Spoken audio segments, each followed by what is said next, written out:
Hello guys, welcome back to Jilani point. जैसे कि आप सबको पता है कि हर रोज 7 बजे हमारा जितनी भी एविडेंस मिले सामग्री, वो भी लिखित सामग्री के लिए प्रयुक्त भाषा थी। निम्न में से कौन सा भाषा प्रयुक्त भाषा था? संस्कृत, पाली, ब्राह्मी या फिर खरोष्टी? किस भाषा का इस्तेमाल किया गया था? दोस्तों, आपकी जानकारी के लिए बता दें कि संस्कृत विश्व का सबसे पुराना भाषा में से एक है, तो आसानी से आप इसका उत्तर लगा सकते हैं संस्कृत। ठीक, संस्कृत अब सॉल्यूशन में देखिए संस्कृत उत्तर दिया गया है, लेकिन कुछ और भी चीज़ें महत्वपूर्ण है जिसको हम हाईलाइट कर देना चाहेंगे। देखिए, इसकी लिपि क्या है? देवनागरी। जैसे कि हिंदी का लिपि क्या है? देवनागरी। संस्कृत भारत के संविधान में 8वीं अनुसूची में सम्मिलित है। जैसे कि 8वीं अनुसूची में कितने भाषा? कुल 22 भाषा है, उनमें से एक क्या है? संस्कृत भी है।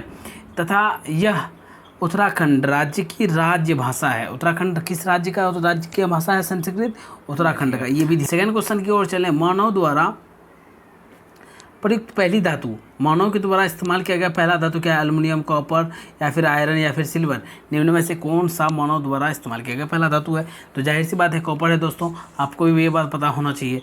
ठीक, तो ये देखिए कॉपर के बारे में लिखा हुआ है, लेकिन उतना ज़्यादा इंपॉर्टेंट नहीं है, इसीलिए इसको हम हाईलाइट नहीं करेंगे। अब उसके बाद क्या कह रहा है कि महापाषाण संस्कृति यानी 1500 BC से लेकर 100 BC तक ईसा पूर्व की बात कर रहा है, हमें दक्षिण भारत के उस ऐतिहासिक युग से परिचित कराती है जब महापाषाण काल में प्रयोग में लाए जाते थे। तो देखिए, पत्थर से बने अस्त्र, ये तो बिल्कुल गलत है। पत्थरों से बने औजार, ये भी नहीं मिला था। बड़े पत्थरों से घिरी समाधियाँ, हाँ ये बहुत ज़्यादा मिलता है दोस्तों। दक्षिण भारत अगर कभी भी आ पाएंगे तो सबसे ज़्यादा ये देखने को मिलेगा। लेकिन पत्थर से बनी हुई दैनिक उपयोगी सामग्री, ये बहुत कम मिलता है। तो इसका सही उत्तर क्या होगा? सी। देखते हैं आंसर क्या है। देखिए, बड़े पत्थरों से घेरी गई समाधियाँ यानी कब्रें हैं, बहुत सारी मिली है। धातु से बने सिक्के सबसे पहले प्रकट हुए थे हड़प्पा सभ्यता से, उत्तर वैदिक काल से, बुद्ध के काल में या मौर्य के काल में। देखिए, सिक्कों की बात करें धातु से बने हुए तो बुद्ध के काल में हुआ था। इसका उत्तर की ओर हम लोग चलते हैं दोस्तों, हाँ बुद्ध के काल में। ठीक, कालीबंगा किस प्रदेश में स्थित है?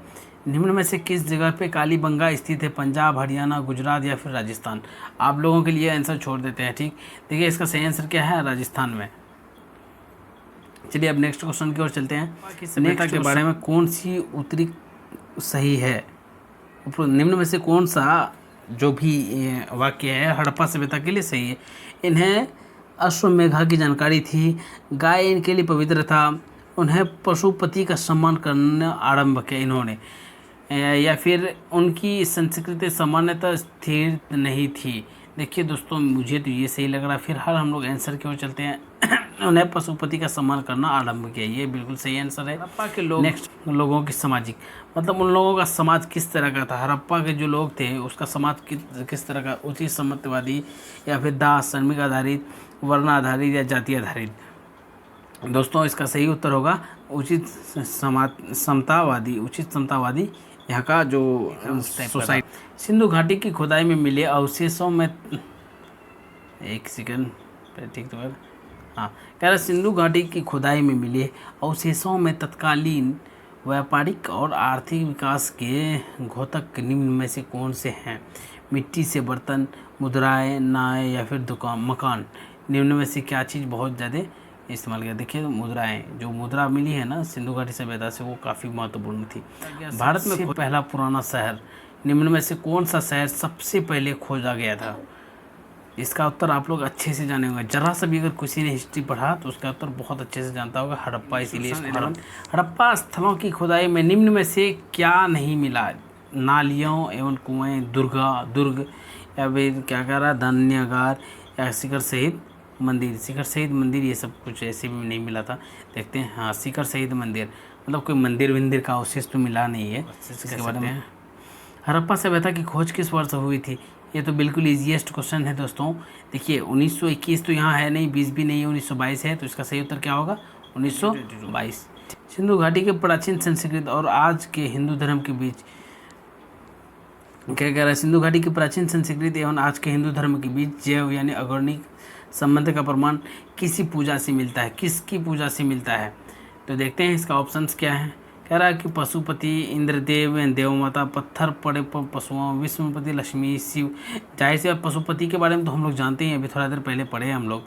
तो क्या पत्थर, पेड़ और पशु की पूजा वो लोग भी करते थे? आज के हिंदू लोग भी करते हैं, मिलती दोनों में। और उसके बाद नेक्स्ट क्वेश्चन की ओर देखते हैं। ईंटों की कृत्रिम यानी गोदी डॉकयार्ड वाली एकमात्र सिंधु स्थल कौन सा था?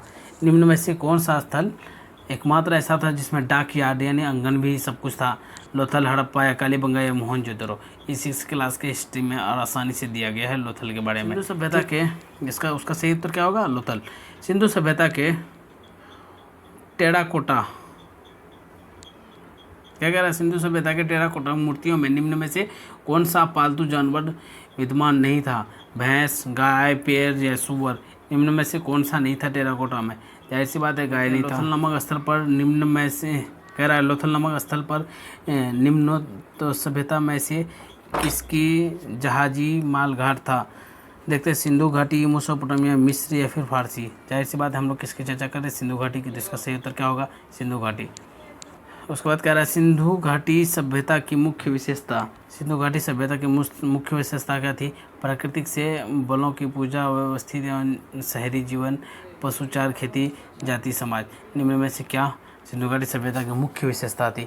जाहिर सी बात है दोनों शहरी के जीवन, व्यवस्थित शहरी जीवन के बारे में अभी भी वहाँ का चर्चा बहुत ज़्यादा चलता है कि वहाँ का जो शहर बना हुआ था ना, बहुत बेहतरीन तरीके से बना हुआ था। सिंधु घाटी सभ्यता के लोग पढ़ाई अपने मकान बनाते थे पक्की ईंटों से, पत्थरों से, लकड़ियों से या उपरोक्त में से सभी।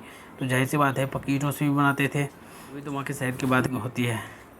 देवी माता की पूजा संबंधित थी आर्य सभ्यता से। देवी पूजा के आर्य सभ्यता के साथ, भूमध्यस्थ सभ्यता के साथ, सिंधु घाटी सभ्यता के साथ या उत्तर देवी सभ्यता के साथ। हम लोग किस सभ्यता के बारे में पढ़ रहे हैं? सिंधु घाटी सभ्यता के बारे में। तो आंसर क्या होगा? देवी माता की पूजा सिंधु घाटी सभ्यता से स्थित है। बात करें 21 सिंधु घाटी सभ्यता की प्रमुख विशेषता थी नगर सभ्यता या कृषि सभ्यता या महापाषाण या पूरा पाषाण। निम्न में से क्या सिंधु घाटी सभ्यता की प्रमुख विशेषता थी? सही उत्तर क्या होगा? नगर सभ्यता। क्योंकि वहाँ जो नगर था ना, वहाँ का सबसे बड़ा भवन कौन सा था? मोहनजोदड़ो में सबसे बड़ा भवन कौन सा था? विशाल स्नागर या फिर धन्यागर या फिर स्तंभ हॉल या 2 मंजिल मकान? विशाल। आंसर देखते हैं। निम्न में से विद्वानों में से कौन हड़प्पा सभ्यता का सर्वप्रथम खोजकर्ता कौन था? हड़प्पा सभ्यता का कौन खर्च किया था? दयाराम शहरी।